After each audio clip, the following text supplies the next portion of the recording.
Hi guys, my name is Vanessa Smedley and I'm a painter. Today we're going to do something just a little bit different and I'm going to review a paper for you. So since I was so harsh on wood pulp paper in my paper video, I thought I would try a new one and maybe see if it's something that we could get some good use out of, or maybe at least just acceptable.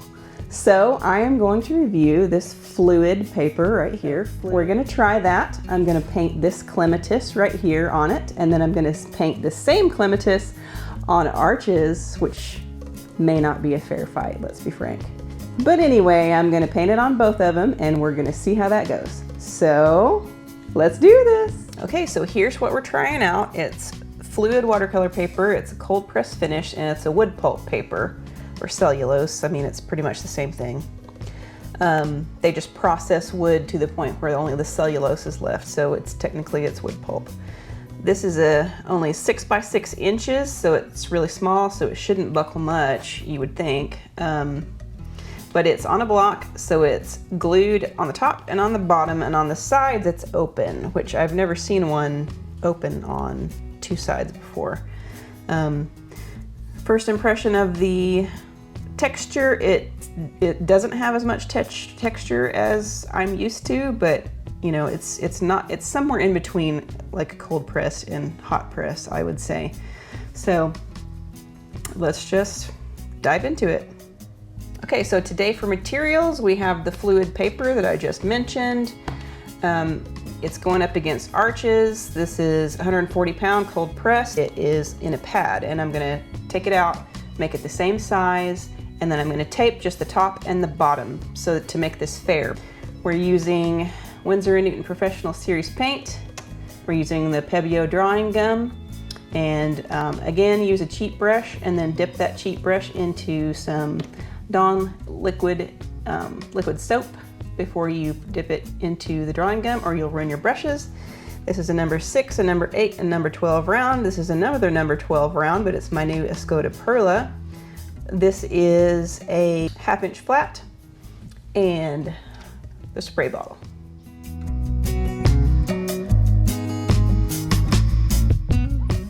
Okay, so here we go mixing color. I'm starting out by mixing a weak consistency of Quinacridone Magenta and Cobalt Blue to the cooler side, and then I use the same two colors and mix it up a little bit to the warmer side here. Then I mix Pthalo Blue with Lemon Yellow, and then add in a little bit of Alizarin Crimson just to take down the saturation a little bit. Then I mix Pthalo Blue and Lemon Yellow, leaving it a little bit more on the blue side, and then I mix in a little bit of Burnt Umber. This is going to be for that trellis in the background. Then I mix Burnt Umber and Payne's Gray, and then finally at the end, a little bit of Naples Yellow by itself.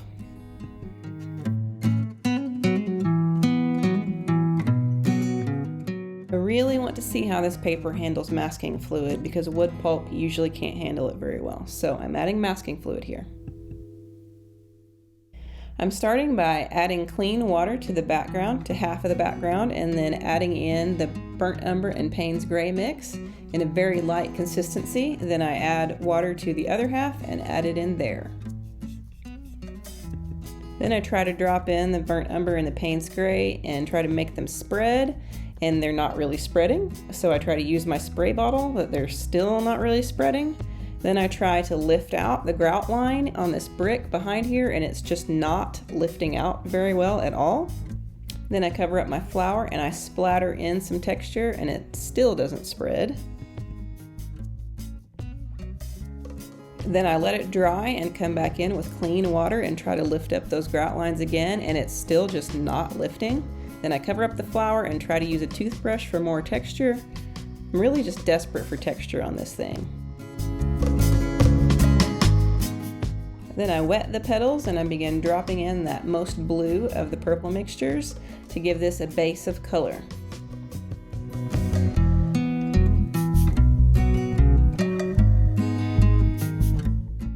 Here I begin dropping in that thicker consistency purple, and it's pretty much just staying wherever I put it. It is not spreading, and this paper is really making me work hard to spread this. I mean, maybe I should have done this petal by petal and done a petal, finished a petal, and then moved on, but I really didn't think it was necessary since this is only a 6x6 canvas. You would think that you wouldn't have to do it petal by petal for something that small. But it is really not spreading, and it also, by the time I get back around to all of the other petals, they're drying out to the point where I really just have to scrub this back and forth a lot. And then here I bring out my hairdryer in order to dry it just a little bit quicker, and nearly immediately it goes pop and just pops off the top of the block. And I had to tape it back down or it would buckle even worse.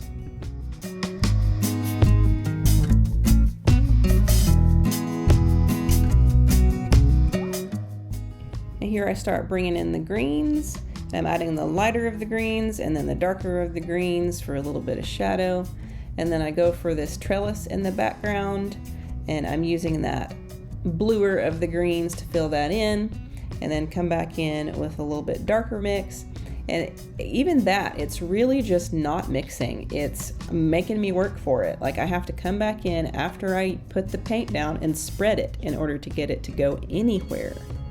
I also added a few spots of burnt umber just for like kind of rust stains, but those aren't spreading either, so it's kind of looking weird.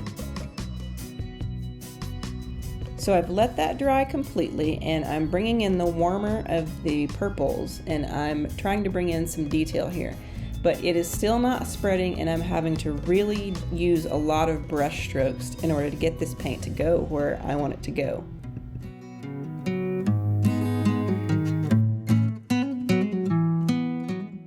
And as I'm trying to get the paint to move, I'm having to use so many brush strokes that it's bringing up the paint from the bottom layer. So it's causing that kind of mottled, like not smooth look that it gets when it's overworked.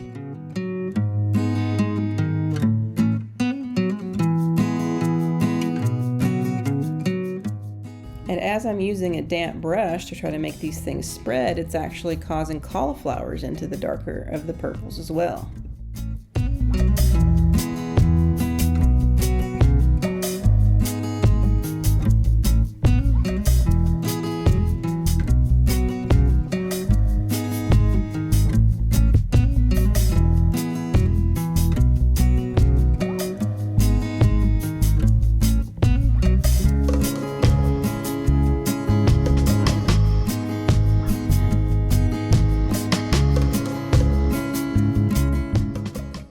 I'm trying to put a third round of paint in here, and it's really just not working at all.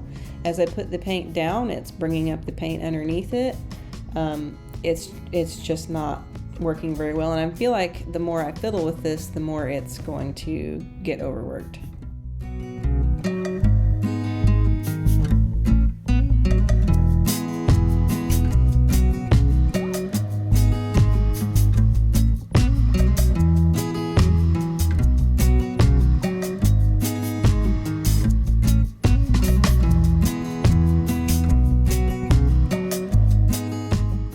Now, I really want to see how it handles masking fluid, so I use my rubber cement eraser and I start taking it off, and it seems like it does okay, but I notice when I'm finished that it has some pills. Here I'm coming in with a light wash of Naples Yellow on the middle part of this flower. If I was a botanist, I would totally know what these things are, but as it is, I'm just going to say these yellow thingies.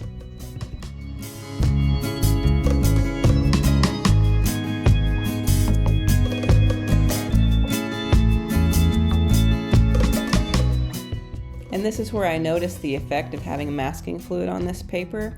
It pilled in that area, and I'm noticing that the paper is grabbing onto that paint and making darker areas where the pills are. I come back in with a very light wash of that purple to do the shadowy areas of this middle bit, whatever it's called. Here I mix a little bit of yellow ochre into that Naples Yellow for some differentiation, and then I come back in with Payne's Gray for some details. Here I start trying to add some darker purple in behind these little pieces to make them stand out better, but the paper is just not taking it. it's really just lifting up the layer underneath it, so I quickly abandoned that because it's not really getting darker anyway. I don't really feel like this paper is going to allow me to do any more details, so I decide it's done and start taking the tape off. And you can see that the tape just ripped an entire layer off of that paper. And on this other side, the tape is ripping to shreds when I'm trying to get it off. It is stuck so firmly to this. I have never had tape do this on a watercolor. And here it is, completely dried and finished.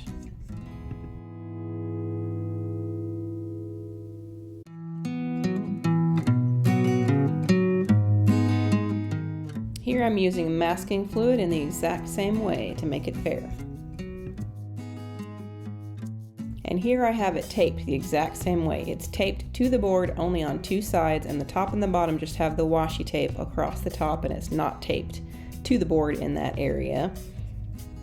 And I'm doing the same process, at least as well as I can remember. And you can already see that it definitely spread better, it definitely lifted better, the paint's going down better, just all around definitely better. You can see that it's spreading on its own, it's not making me work as hard, the blends are smoother, etc.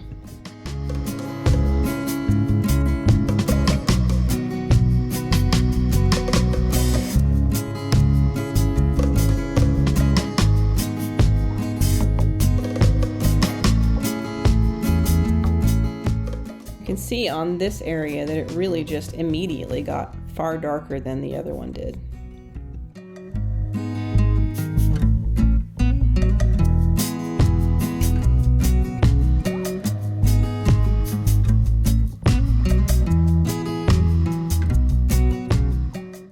I don't know if this makes any sense to anyone else but me, but to me this paint is taking on a luminous quality on this paper, just kind of dreamlike and airy.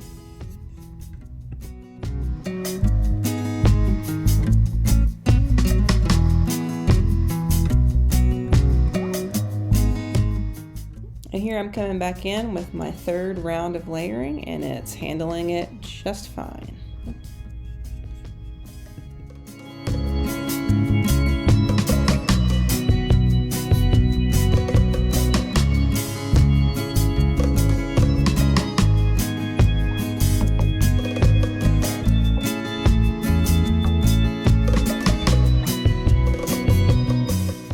Here I'm removing the masking fluid, and as per usual, no issues with that. No pilling, no ripping, nothing.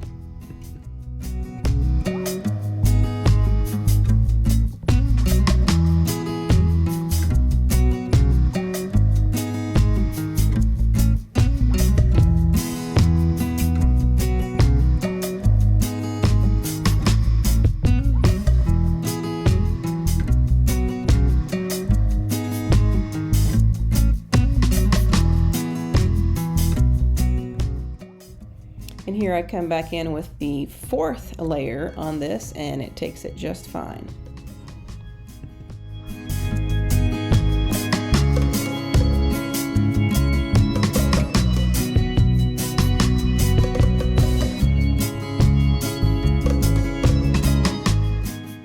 And removing the tape, no issues there, not even the same washi tape that I used on the other one. Okay, so here they are dried and side by side. I'm hoping the camera will be able to show you kind of, the difference between the two, but if not, maybe I can bring it closer. This is the one on fluid paper. This is the one on Arches paper. And to me, overall, you can kind of tell that this one just has a far more overworked look. And this one has a more fluid, fluid, that's ironic, but more, kind of smoother transition here.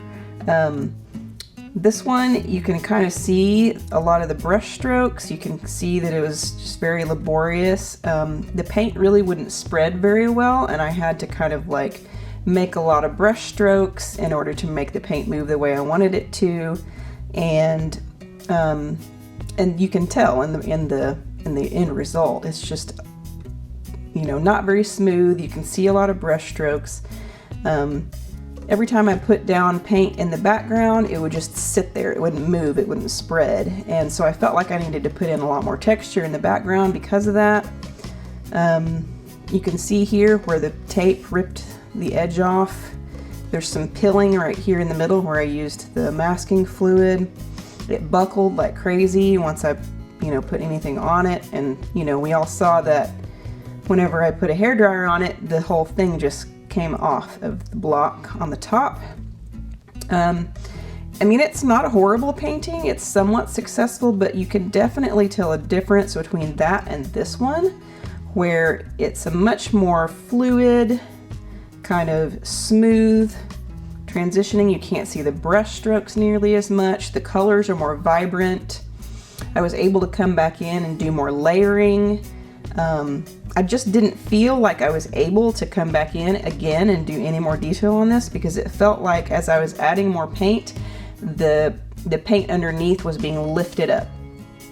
So it's not that fantastic for layering. It wasn't that fantastic for wet on wet either, because it buckled a ton, and then the paint just, when you put it in there, it just stayed put. It didn't spread very well. So it's not great for wet on wet. So I'm struggling to find a way that it actually does have a strength because of that, because those are kind of the two major ways that you paint, wet on wet and wet on dry, and it wasn't great at either one. But anyway, that's my honest review of the fluid paper.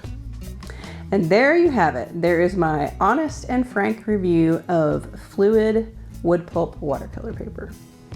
You can decide for yourself if you think it was a fair fight between fluid and arches. I'm just gonna leave it as is. Uncomfortable silence. But anyways, don't forget to like, comment, subscribe, all that stuff, because that's how this channel gets to grow. Thanks for watching. I'll see you next time.